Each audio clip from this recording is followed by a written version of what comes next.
Usted dice que su familia no es política, que el primer abogado, pero ahí lo vemos en su estudio, con un lado Luis Carlos Galán y a otro lado el príncipe de Maquiavelo, que sea la oportunidad entonces para que nos cuente, para que le cuente a sus electores y nos cuente a los oyentes que, por qué el príncipe, qué es lo que, qué valora usted de este tratado de Machiavelli, Niccolò Machiavelli, Eso.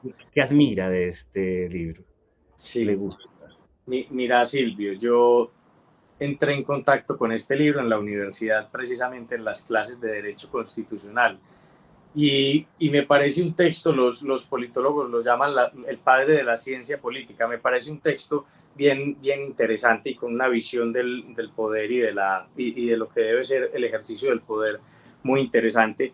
Y además este tiene una historia especial y es que pues yo en la universidad lo estudiaba de unos documentos, pues imprimía los capítulos aquí pues para que me metan a la cárcel, para que esto quede grabado y me busquen por ahí por copyright. No, en la universidad yo seguramente vos conocés la fotocopiadora, los confites, entonces el profesor mandaba a leer el capítulo tal y uno iba y lo sacaba y lo rayaba.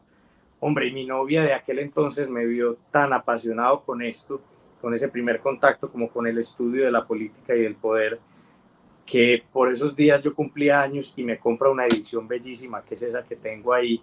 Entonces tiene un valor sentimental bien especial, es una edición impresionante, pues.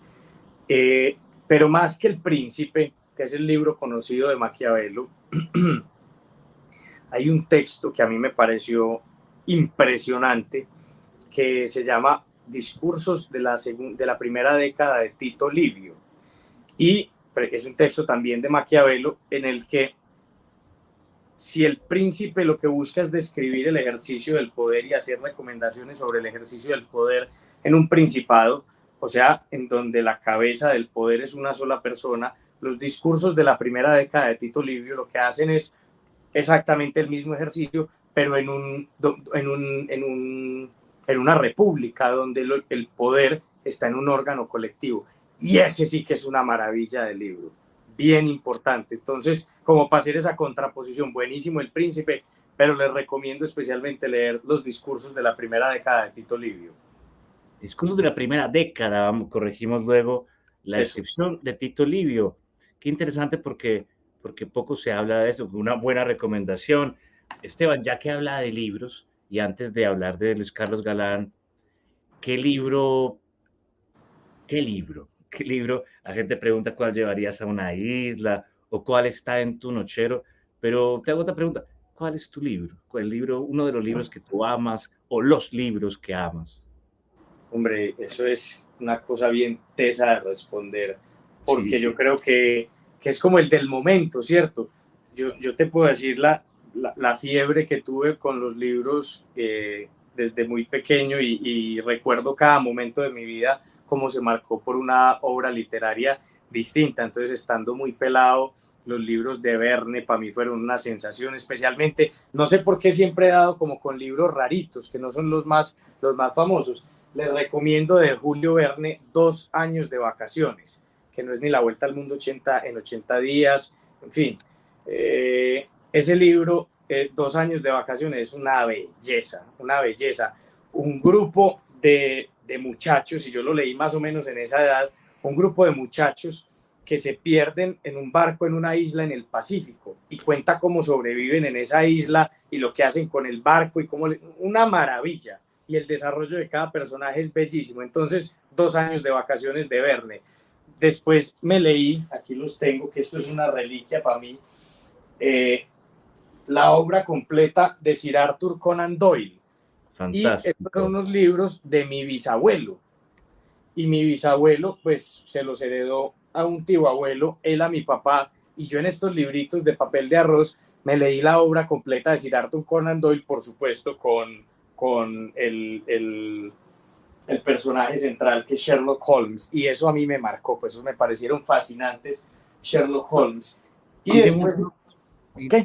tiene usted algo de Sherlock en esa asociación, cuando dice, este compañero no lo he visto, lo escuché a Yamid en una entrevista, por lo tanto, lo más probable es que haya un gato encerrado. Bueno, claro, sí, pues sí, señor. no lo había pensado. Eso sin lugar a dudas, pues los libros lo impregnan a uno y eso lo marca para toda la vida. Uno se lleva como ese sello, eso es lo bello de los libros. Leí después la obra de Tolkien, que me parece fantástica y nunca me canso de leerla. Y cuando entré un poco a la universidad en bachillerato, empecé a tomar como la literatura latinoamericana y en los últimos años especialmente la colombiana. Yo leí, estando ya muy grande, El olvido que seremos, que es un libro que a mí me arranca lágrimas, es un libro pues para mí bellísimo. Y para no extenderme mucho, porque me puedo quedar hablando una hora, Silvio, de los libros, porque me hiciste la pregunta más difícil, que es ¿cuál es el libro? No, Claro. no jodas, Silvio, me queda muy duro. Pero sí te digo, para Medellín hoy he retomado lecturas que yo creo que nos dan muchas luces de lo que está pasando. Y entre ellas este librito que es No nacimos pa' semilla de Alonso Salazar. Ahí lo tengo rayado y señalado con banderitas, porque este libro para mí en su momento fue una revelación. Lo que, digamos, la visión de Alonso de la ciudad a fuerza de conversaciones, de conversar con la ciudad, yo creo que es muy pertinente para lo que estamos viviendo hoy. También tiene usted una edición no nueva, ¿cierto? Viejísima, Sí, sí. viejísima es Puede esta ser edición. una de las primeras. Y tiene una historia bien charra, porque entonces alguna vez en un conversatorio con Alonso, me le arrimé al final y le dije, Alonso, ya me leí, ya me leí, no hubo fiesta, me pareció fantástico. Ya me leí Profeta del Desierto, que es para mí la mejor biografía de Galán que existe. Pero Alonso, ¿dónde consigo no nacimos pa' semilla? Necesito leer ese libro, yo lo quiero leer. Y entonces llega esta lumbrera en todo su esplendor y me dice, váyase para la Bastilla y lo compra pirata. Un libro de él, de él. Claro. Y entonces pues yo, por supuesto, ni corto ni perezoso, salí para la Bastilla, lo compré y después en otro conversatorio le dije, Alonso, tal cual como me dijiste, velo aquí, pero necesito que me lo firmes. Entonces Wow. Alonso me dice aquí, para Esteban, maestra vida, dice Blades, estas son historias que nos enseñaron de los errores. Bello. Mira, y mira qué canal para encontrarnos. Hablas de Alonso, hablas de Rubén, está hablando Esteban, está hablando ante Galán, ante Maquiavelo. Quiero aprovechar entonces para saludar a los oyentes que nos han escrito. Los invito a dejarle sus preguntas a Esteban, a recomendarnos a quién quieres que entrevistemos, a quién quieres que entreviste en próximos programas. Saludamos a Juanita, a Nelson, Regeneración Ambiental, Ética de lo Público y Cultura, Renace la Primavera. Lina dice un saludo a Esteban, vamos con todo el consejo.